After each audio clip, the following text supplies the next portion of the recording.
గోదమ్మ సుందర స్వప్నం మాధవుని పొందుటే లక్ష్యం. గోదమ్మ సుందర స్వప్నం మాధవుని పొందుటే లక్ష్యం.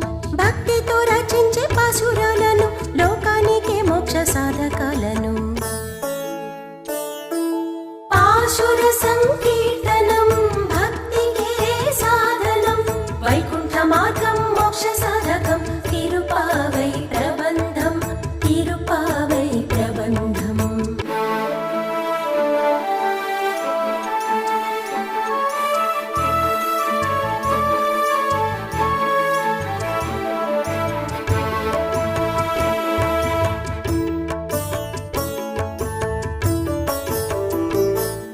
భగవత్స్వరూప గురువులాళ్వారులు